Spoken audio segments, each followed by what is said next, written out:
बेशर्म सास का सीक्रेट रूम। सुबह के 5 बजे सास भजन करते हुए। हरे रामा हरे कृष्णा हरे रामा हरे कृष्णा। माँ जी चाय पी लीजिए। हरे कृष्णा हरे हरे रामा। सुबह सुबह भगवान का नाम लेकर दिन मंगल हो जाता है।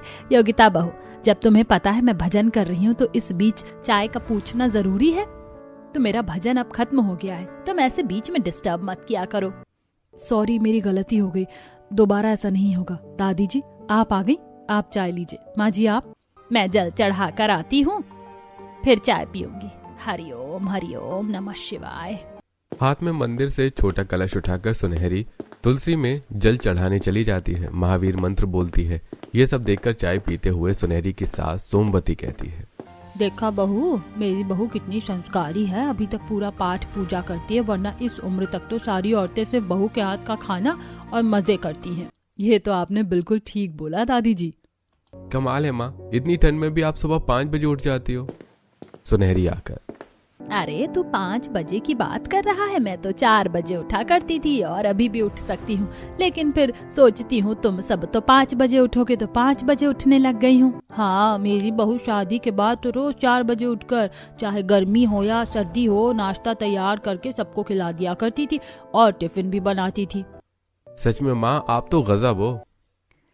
हाँ बेटा, बहू टाइम से 9 बजे तक खाना बना लेना, मुझे मंदिर जाना है। जी माँ जी।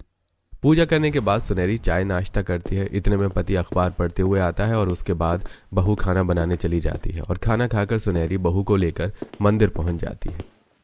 पंडित जी, मैंने आपको दक्षिणा और प्रसाद भिजवाया था, आपने मेरे घर की सुख शांति के लिए पूजा तो करवा दी है ना?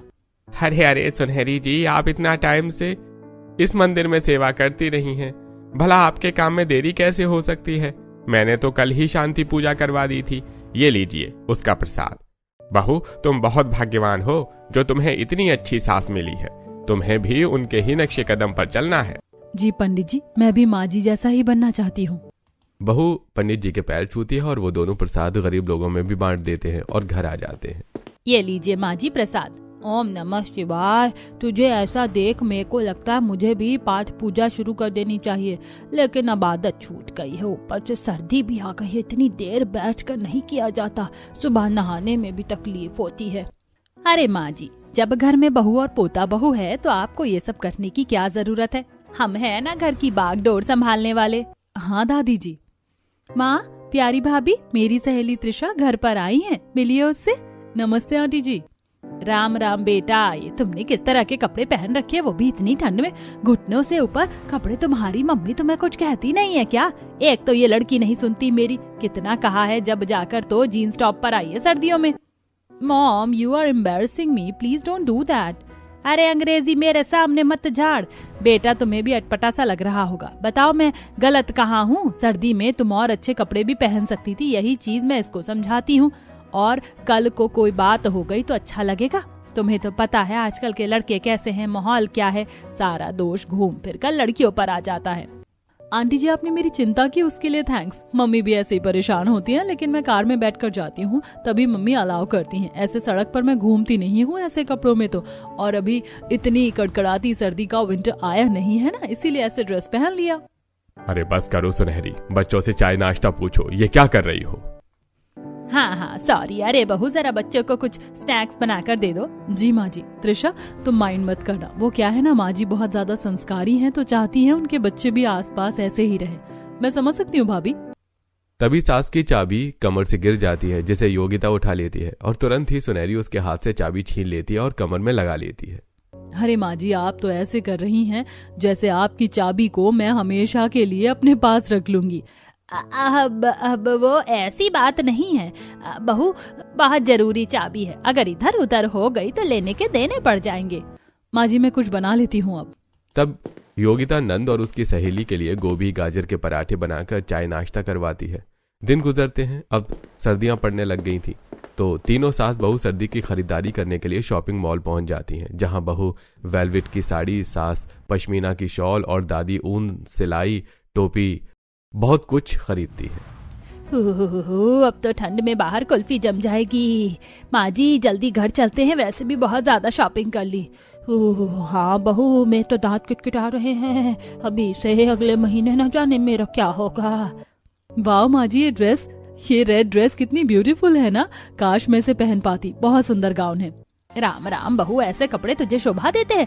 अगर तू पहन कर जाएगी तो सारे मोहल्ले वाले खड़े हो जाएंगे। अभी इसकी जगह तो कोई लाल अनारकली सूट ले लेना, इसमें और उसमें अंतर ही क्या है। माँ जी आप इतनी संस्कारी हो, आपको इन सब कपड़ों में इमोशन समझ नहीं आएंगे, छोड़िए। तब वहां से वो लोग गाड़ी में बैठकर घर पहुंच जाते हैं। बहू सबको मेथी के पराठे, आम का अचार और आलू की गर्मा गर्म सब्जी बनाकर खिलाती है। रात 12:30 बजे तक सब सो जाते हैं, तब सुनहरी उठती है। ये सो चुके हैं, अब मुझे अपने सीक्रेट रूम में जाना चाहिए। सुनहरी दबे पांव कमरे से बाहर निकलकर ऊपर के सीक्रेट रूम में आ जाती है, जिसकी लाइट जलती है। वहां मेकअप, ड्रेसिंग टेबल, सुंदर सुंदर ड्रेस, हाई हील्स, काफी चीजें होती हैं। वहां और बंद करके सुनहरी अपना गेटअप चेंज कर लेती है, मेकअप करके आईने में देखते हुए। ये हुई ना बात, that's my look. Sundari ready हो गया। सुनहरी नहीं, सोना सोना रेडी हो चुकी है, अब सोना जाएगी पार्टी करने। तभी सोना को उर्फ सुनहरी को कॉल आता है। अरे यार, where are you? See we are getting late, जल्दी आ। ये आई विल जस्ट कम। एक 45 वर्षीय बुढ़िया सुनहरी, जो कि पूरा दिन लाज शर्म की बात करती है, संस्कारी बनकर घूमती है, वो अचानक से रात के 12 बजे सीक्रेट रूम में आकर अपने शॉर्ट ड्रेस में आ जाती है और पीछे के रूम से सीढ़ियों से उतरकर गाड़ी में बैठकर फुर्र हो जाती है और एक पार्टी क्लब में पहुंचकर पार्टी करने लगती है। देखो ना, लोगों ने बोतलों की बोतलें खत्म कर दी तो कुछ ना हुआ, मगर मैंने होठों से लगाई तो हंगामा हो गया। हंगामा मुझे यार ने पिलाई तो हंगामा हो गया।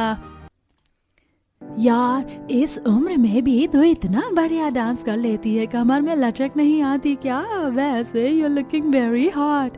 अरे जब मैं जिंदगी जीना शुरू नहीं किया तो लचक कैसे आएगी? अभी तो अपनी जिंदगी को बहुत जीना है। हाय तौबा होने लगी, मैं सुपर थोड़ी है डोबर, तेरा हुआ दिल मामा, आई गो टेमा, ओ मामा तेरे मामा। 1-2 घंटे तक पार्टी चलती है, तभी विवेक नाम का लड़के से सुनहरी टकरा जाती है। सुनहरी ने चश्मा लगाया होता है। Hey sweetheart, you are very beautiful, what's your name? Call me Sona. बहुत अंधेरा है, क्लियर फेस नहीं दिख रहा है। सोना जरा इधर तो आना। सुनहरी जैसे ही विवेक का हाथ पकड़कर थोड़ा रोशनी की तरफ जाती है, तब वो जल्दी से अपना हाथ झटक कर वहां से चली जाती है। अरे सुनहरी आंटी रुकिए। मर गई, लगता है इस लड़के ने मुझे देख लिया, अब तो जाना गया। चंचल, आई हैव टू गो, मुझे जाना होगा। पर तू इतनी जल्दी में कहाँ जा रही है? आज तो फ्राइडे नाइट थी ना। अरे यार जान दे, वरना फ्राइडे नाइट की जगह मेरा सैटरडे मॉर्निंग हो जाएगा। सुनहरी अपना शॉल से कवर फेस करके जल्दी से कैब में बैठकर रात के 3 बजे घर पहुंच जाती है और सीक्रेट रूम से वापस अपने साड़ी के गेटअप में आकर सो जाती है। अगली सुबह सामने वाली घर बालकनी में विवेक ब्रश कर रहा था, तब उसकी नजर बालकनी में पौधों पर पानी दे रही सुनहरी पर जाती है। सुनहरी उसे देखकर अपनी आंखें चुराकर वहां से चली जाती है। अरे ये आंटी अभी ऐसे क्यों भाग गई? इसका मतलब रात को वही थी, लेकिन वो लाउंज में क्या करेंगी रात के 2:30 बजे? मम्मी से बात करता हूँ, मम्मी तो वैसे भी मोहल्ले की जासूस है। विवेक अपनी माँ कौशल्या को सुनहरी के रात में छोटे कपड़े और डांस के बारे में बताता है। कौशल्या को विश्वास नहीं होता, लेकिन बेटे का विश्वास करके कड़कड़ाती ठंड में कपड़े सुखाते बहू से वो बोलती है, अरे योगिता बहू, तेरी सास दिख नहीं रही, घर पर तो है ना, या कहीं बाहर बेशर्मी से छोटे लड़के का हाथ पकड़कर नाच रही अभी भी? आंटी जी सुबह सुबह धतूरा खाकर आ गई हो क्या आप चाय में? आप क्या बोले जा रही हो? साफ साफ कहूँ तो मैं ये बोल रही हूँ कि तेरी सास कितनी बेशर्म है। आधी रात को मेरे बेटे का हाथ पकड़कर नाच रही थी, मुझे तो अपनी आंखों पर विश्वास नहीं होता। माँ जी, आपके बेटे का हाथ पकड़कर आधी रात को नाच रही थी? आपका दिमाग तो ठीक है?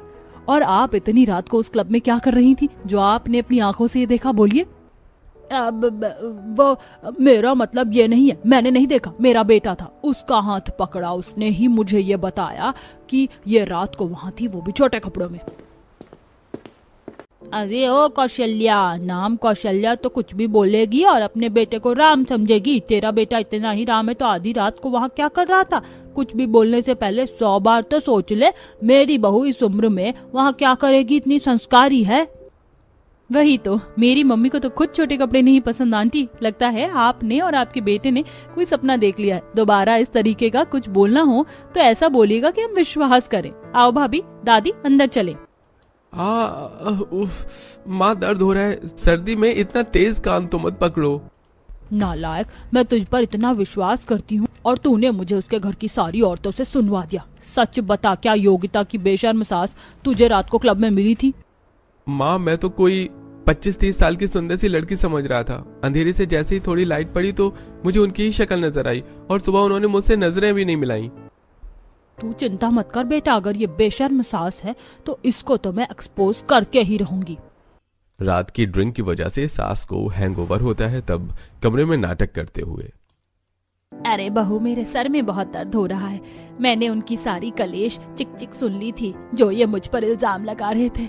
तुझे ऐसी नजर आती हूँ, घबराहट भी हो रही है। ऐसा कर नींबू पानी ला दे। माँ जी, हम सब जानते हैं कि आप कितनी सीधी और संस्कारी हैं। ऐसा कर ही नहीं सकती आप चिंता मत कीजिए, मैं आपके लिए अभी नींबू पानी ले आती हूँ। योगिता अपनी सास को नींबू पानी लाकर दे देती है जिसे वो पी लेती है। अब सही है, मेरा सारा हैंगओवर उतर जाएगा। अच्छा हुआ किसी को मुझ पर शक नहीं हुआ। बहू तो ठीक तो है ना? हाँ माँ जी ठीक हो, सर्दी की वजह से सर पर हवा लग गई है, सर दर्द हो रहा था। सुबह पूजा जल्दी कर ली तो सोचा थोड़ा आराम कर लूं। ठीक है, तू आराम कर ले। सास सुनहरी को आराम करता हुआ छोड़कर चली जाती है। शनिवार की रात 10 बजे से ही सुनहरी के फोन पर बहुत मैसेजेस आ रहे थे। ओए तू कब आएगी? आज सैटरडे नाइट है ना, स्पेशल वाली। ओहो, ये कब से मुझे मैसेज करे जा रही है, मरवाएगी। अरे सुनहरी, तुम्हारे फोन से इतनी भी की आवाज क्यों आ रही है? कौन इतनी रात को तुम्हें मैसेज कर रहा है? मैं तो सो रही हूँ, ये लोन वाले भी ना कॉल नहीं उठाते तो इंश्योरेंस और इन सब चीजों के लिए मैसेज करने लगते हैं। वही हो रहा है, मैं अभी साइलेंट कर देती हूँ, आप सो जाइए। सुनहरी फोन साइलेंट कर देती है और रात के लगभग 1:30 बजे तक उठकर निकलने की कोशिश करती है, लेकिन कच्ची नींद में नरेश बार बार पानी पीने के लिए उठ रहा था तो कभी वॉशरूम के लिए।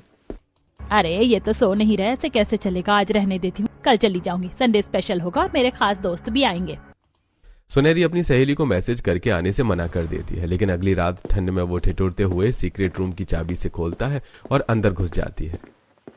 अब तो ठंड ज्यादा हो रही है, थर्मल इनर पहन लेती हूँ, उसके बाद वही वाला गाउन डालूंगी जो मेरी बहुरानी को पसंद आ गया था। बहुरानी के शौक मैं पूरा करूंगी। सुनहरी कपड़े चेंज करके अपना सुंदर सा हेयर स्टाइल बनाती है और फिर मेकअप कर लेती है।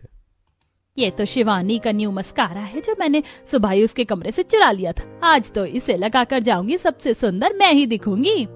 पूरी तैयार होने के बाद सुनहरी हाई हील्स भी पहन लेती है। आज तो सब पार्टी में मुझे यूं ही बोलेंगे, यू आर स्टनिंग सोना। ये सीक्रेट रूम ही तो है जो मेरी हसरतें पूरी कर सकता है, और अपना गिटार ले जाना कैसे भूल सकती हूँ। सुनहरी सीक्रेट रूम के दूसरे दरवाजे से नीचे उतर जाती है और बाहर गाड़ी में बैठकर क्लब में पहुंच जाती है, जहां वो अपने हम उम्र के दोस्तों के साथ डांस करती है, ड्रिंक करती है और फिर उसे माइक दिया जाता है। हाय गाइस, तो आज की मस्तानी रात के लिए एक प्यारा सा सॉन्ग है। तिनका तिनका जरा जरा है रोशनी से जैसे भरा, हर दिल में अरमां होते तो हैं, हर दिल में अरमां होते तो हैं, बस कोई समझे जरा। तभी सभी लोग तालियां बजाते हैं। वाह अमेजिंग यार, तेरा डांस क्या, मुझे तो तेरे गाने भी बहुत पसंद है। काश तूने ये कदम पहले उठा लिया होता तो आज तो एक बेस्ट सिंगर होती। Hey gorgeous, you are so beautiful in red gown and your voice is too melodious. Would you like to dance with me? Yeah, sure, why not? तब विनीत सुनहरी के साथ बहुत डांस करता है। सुनहरी वह खुश होकर उसके जोक पर हंसती है। वो एक काफी अच्छी दोस्त बन जाता है। रात को घर वापस आ जाती है, सीक्रेट रूम से निकलकर अपने बेडरूम में घुस जाती है और पूरा मेकअप रिमूव हो जाता है, लेकिन उसका लाइनर रह जाता है। और सुबह जब वो पूजा कर रही होती है तब बहू उसे देखती है। हरे राम हरे कृष्णा। ये मम्मी जी ने सुबह सुबह उठकर आईलाइनर क्यों लगा लिया था? माँ जी तो बिल्कुल भी मेकअप पसंद नहीं करती। अरे बहू, ऐसे घूर घूर कर क्या देख रही है? आज चाय नहीं पूछेगी, जा चाय लेकर आ। माँ जी, मैं तो चाय लेकर ही खड़ी हूँ आपके लिए, लेकिन ये आईलाइनर आपकी आंखों में। घर के बाकी लोग भी वहीं डाइनिंग टेबल पर मौजूद होते हैं, जो गौर से सुनहरी को देखने लगते हैं। माँ, आपने सुबह सुबह उठकर आईलाइनर लगाया है? बहू, तुझे इतना अच्छे से मेकअप करना कैसे आता है? आंखों के ऊपर तेरे हाथ ना कपा है? सुनहरी, रात को तो नहीं था, तुमने सच में ही लगाया है। सत्यानाश! पार्टी में जाने के लिए मैंने अपनी बेटी का branded waterproof smudge proof liner लगाया था और सुबह भी नहीं जाता। अब क्या जवाब दूं? वो सुबह किसी काम से शिवानी के कमरे में गई थी, फिर मैंने देखा कि उसका कुछ नया लाइनर आया तो मैंने ट्राई किया। पहले आंखें खराब हुई, चौथी पांचवी बारी में सही लग गया। अच्छा लगा है ना बहू? माँ जी, अच्छा तो लगा है, लेकिन आश्चर्य हो गया हमारे लिए तो। अरे बहू, नई चीज देखकर मेरा भी मन करता है ट्राई करने का, तो कर लिया सुबह। छोड़ो ना ये सब बातें, आप सब लोग ये क्यों नहीं देख रही है? मेरी माँ कितनी सुंदर लग रही है। हाँ ये तो है भैया। भाभी, आज तो बहुत ठंड लग रही है, कुछ गरम गरम चीज बना दो ना। ठीक है, आज मैं सबके लिए लंच में मक्के की रोटी सरसों का साग बना देती हूँ और रात को गाजर का हलवा आलू के पराठे। सही है ना? अरे बहू, तूने तो मेरे दिल की बात कह दी। ठीक है, वही बना दे। फिर योगिता दोपहर में मक्के की रोटी और सरसों का साग बनाकर सबको खिलाती है और रात में गाजर का हलवा, आलू के पराठे, मेथी का रायता बनाती है। सर मौसम में अब घर में गरम गरम खाने की चीज बनती थी और अंगीठी भी जलती थी। दिन गुजरते हैं। सुनहरी अपने सीक्रेट रूम में शॉर्ट ड्रेस में तैयार होकर अक्सर रात में निकल जाया करती थी और अपने दोस्तों के साथ kitty party, singing, smoking, dancing सब करती थी और विनीत भी उसका बहुत अच्छा दोस्त बन गया था। एक बार वो रात को 3 बजे जब घर में घुसती है तब पड़ोसन कौशल्या देख लेती है, लेकिन नींद की वजह से कुछ कहती नहीं है। और 2 दिन बाद जब सुनहरी बाजार में सब्जी ले रही होती है तो इधर उधर देखकर कैफे में जाकर विनीत से बात करती है। और गॉर्जियस सोना, कैसी हो? बड़ा देर कर दी तुमने मिलने में। और ये क्या हालत बना रखी है? रात को तो इतनी सुंदर लगती हो, दिन में ये सब। क्या करूं, एक बहू की सास हूँ, उस हिसाब से रहना पड़ता है। रात को लेकिन अपने हिसाब से रहती हूँ। अरे सच में, रात में तो तुम 22 साल की लड़की लगती हो। शिव शिव शिव, घोर कलयुग आ गया। इसका मतलब मेरा बेटा सही था और रात को भी मैंने नींद में सब कुछ ठीक देखा था। ये तो बड़ी बेशर्म सास निकली। अब इसकी बेशर्मी मैं पूरे मोहल्ले में नहीं दिखा दी तो मेरा नाम भी कौशल्या नहीं। बड़ा पक्ष ले रहे थे इसके घर वाले। कौशल्या वहां से चली जाती है और मोहल्ले में जाकर सबको बता देती है। जब नरेश और राज काम से घर लौटते हैं तो मोहल्ले की औरतें उन्हें बेशरम का पति, बेशरम का बेटा बोलने लगते हैं। वो जैसे ही दोनों घर में घुसते हैं तो 2-3 औरतें घर के बाहर जमा होकर बेशरम सास का नारा लगाने लगती हैं। तब योगिता बाहर आकर, निर्मला आंटी, कौशल्या आंटी, ये सब क्या लगा रखा है आपने? बंद कीजिए। अब क्यों बुरा लग रहा? जब तुम्हारी सास मॉडर्न कपड़े पहनकर बेशर्मों की तरह आधी रात में निकलती है और दिन में बेशर्म की तरह आदमी से बात करती है, तब तुम अपनी सास को कुछ क्यों नहीं कहती? क्या? नहीं, ऐसा नहीं हो सकता। आप लोगों ने पहले भी ऐसे घटिया इल्जाम लगाए हैं। आप लोगों को कोई काम नहीं है क्या? मेरा बेटा तो ये भी बता रहा था तुम्हारी माँ आधी रात में क्लब में और लाउंज जाती है। हमारे मोहल्ले में ये बेशर्मी नहीं चलेगी, नहीं चलेगी। क्यों भाई साहब? मेरी माँ ऐसी नहीं है, वो तो पूजा पाठ में विश्वास करती है और सुबह सुबह भजन करती है। आपने किसी और को देख लिया होगा। हाँ, मेरी बहू ऐसी नहीं है। दोबारा से आप सबने मेरी सास को बेशर्म बोला ना तो अच्छा नहीं होगा। मेरी वजह से मेरे घर वाले परेशान हो रहे हैं, मुझे सब कुछ संभालना होगा। तसल्ली हो गई ना तुम सब लोगों को? मैं दिन रात अपने घर में ही रहती हूँ। तुम लोग तो पता नहीं क्यों जलते हो मुझसे, जो मुझ पर इल्जाम लगा रहे हो। काश उस आदमी के साथ हंसकर जब तुम बात कर रही थी तब मुझे तुम्हारी फोटो खींच लेनी चाहिए थी, ताकि तुम्हारा परिवार को दिखा पाती। तुम कुछ भी बोलोगे और मेरा परिवार विश्वास कर लेगा? जाओ यहाँ से। बहू, अजी, आप सब अंदर चलिए। घर वाले मोहल्ले की औरतों की बात पर भी विश्वास नहीं करते, लेकिन अब सुनहरी घबरा रही थी। 1 हफ्ते बाद वो फिर से आधी रात को मॉडर्न कपड़ों में घर से बाहर निकलने की कोशिश करती है। तब सास उसके पीछे पीछे सीक्रेट रूम पहुंच जाती है। सुनहरी बहू, ये कपड़े, ये हील्स, इसका मतलब सच में जो बाहर वाले लोग तुझे बोल रहे थे कि तू बेशर्म सास है और तू एक लड़के से भी मिलती है, वो सब सच था? तू आधी रात को ऐसे मॉडर्न कपड़े पहनकर घूमती है? हे भगवान, ये सब देखने से पहले मैं मर क्यों नहीं गई? माँ जी प्लीज ये सब मत बोलिए। क्या बताओ इसके पीछे क्या वजह थी? क्या वजह थी? क्या मेरे बेटे ने तुझे खुश नहीं रखा? इतना बड़ा पूरा परिवार है और तू इस उम्र में निकल गई बेशर्म सास बनने के लिए। जब भी तू अपने सीक्रेट रूम में जाने नहीं देती थी ना, और इसकी चाबी कमर पर लगाकर घूमती थी।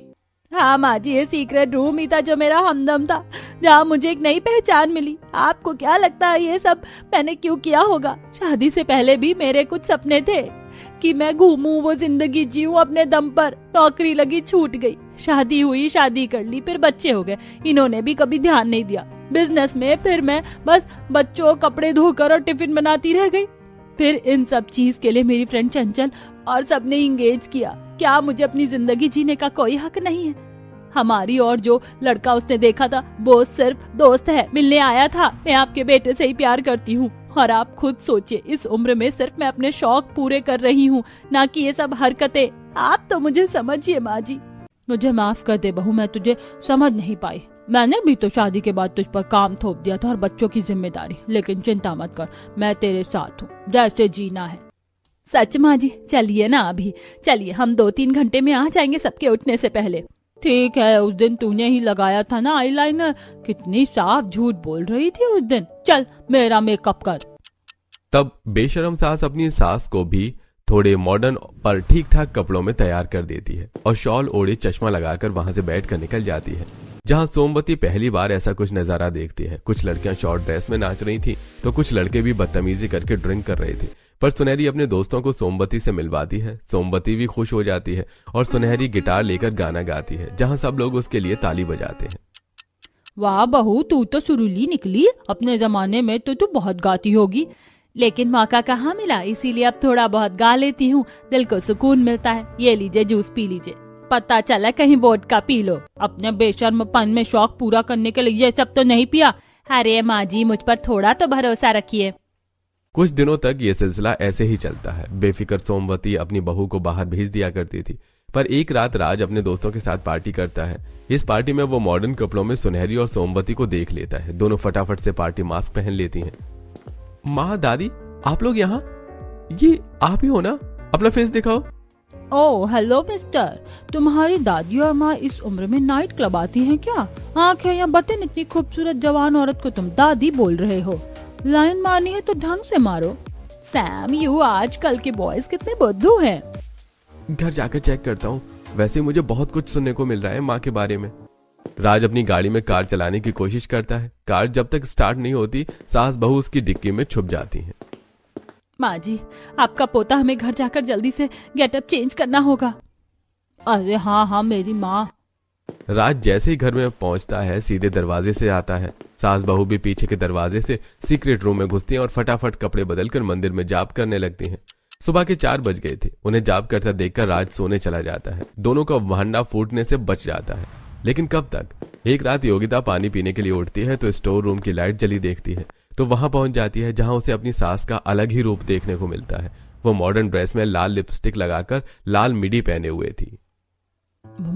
मम्मी जी, आप इस रूम में, इस कमरे में, इसीलिए आप यहाँ पर आने नहीं देती थी और आपने चाबी भी छीन ली थी। और ये दूसरी ड्रेस, ये तो वही है ना जो मैंने स्टोर में देखी थी। आप तो बोल रही थी कि ये सब नहीं पहनना चाहिए, और आप ये सब कर रही हैं। मतलब मोहल्ले वाले आपको सच में बेशर्म सास बोल रहे थे। अब मैं सबको बता दूंगी। दादी जी, राज, शिवानी, जल्दी आओ। नहीं बहू, किसी को भी मत बुला। लेकिन इतनी देर में सब आकर खड़े हो जाते हैं और सुनहरी का ये रूप देखकर चौंक जाते हैं। सुनहरी, ये क्या नौटंकी है? माँ, इस उम्र में ये सब, मतलब मेरा शक भी ठीक था और बाहर वाले लोगों का कहना भी। हम सबको धोखा दे रही थी आप। आपकी वजह से कितने लोगों ने मुझे बोला कि मैं बेशर्म सास की बहू। जवाब दीजिए मुझे, क्यों किया ऐसा? क्योंकि गुलामी वाली जिंदगी जीकर थक गई थी। तुम लोग क्या समझते हो, मुझे शौक था शादी का। जब मेरी अपनी जवानी थी, मुझे भी जीने का मन था, पर माँ बाप ने शादी करवा दी, फिर बच्चा, फिर घर। मैंने हमेशा सिर्फ दूसरों के लिए जिया। कभी किसी ने नहीं पूछा सुनहरी तू क्या चाहती है। यहाँ तक कि अपने सपनों को भी छोड़ दिया मैंने। फिर मैंने अपना सीक्रेट रूम बनाया। क्लब में गाती हूँ, नाचती हूँ, वहां जाकर लगता है मैं अभी भी जिंदा हूँ। ये मेरा पाप नहीं, मेरी आजादी है। दादी, अब तो कुछ बोलिए। और ये सब मुझे पहले से पता था। मैं ही तो हर रात दरवाजा खोलती थी इसके लिए। अरे भाई, मेरी बहू जीना चाहती है तो जीने दो। हमारी पीढ़ी तो जी नहीं पाई, कम से कम ये तो जी ले। मतलब दादी, आप भी उस दिन मम्मी के साथ क्लब में? अरे भाई, उम्र दिल की होती है, गिनती की नहीं। नरेश तू भूल मत, तूने सुनहरी को अपना वक्त कभी नहीं दिया काम के चलते, और ना ही उसे अपना कुछ करने दिया। आपने बिल्कुल ठीक कहा माँ, मुझसे गलती तो हुई है, मुझे माफ कर दो। सुनहरी, मेरे ही ऐसे कदम की वजह से सीक्रेट रूम से ऐसे तुम्हें जाना पड़ा। कोई बात नहीं जी, मेरी गलती है, मुझे इस उम्र में आकर ये सब नहीं करना चाहिए था। अब मैं नहीं जाऊंगी। सॉरी माँ जी अगर मैंने आपको हर्ट कर दिया हो तो। इस तरह सब कुछ ठीक हो जाता है, लेकिन सुनहरी अपना शौक छोड़ देती है। पर 2 दिन बाद उसके सिंगिंग वायरल हो जाने की वजह से सिंगिंग ऑफर आते हैं, जिसे सुनहरी फाड़ रही होती है, पर नरेश मना कर देता है। उसके बाद सुनहरी गाना गाकर अपने पूरे सपने करती है और वो फेमस भी हो जाती है।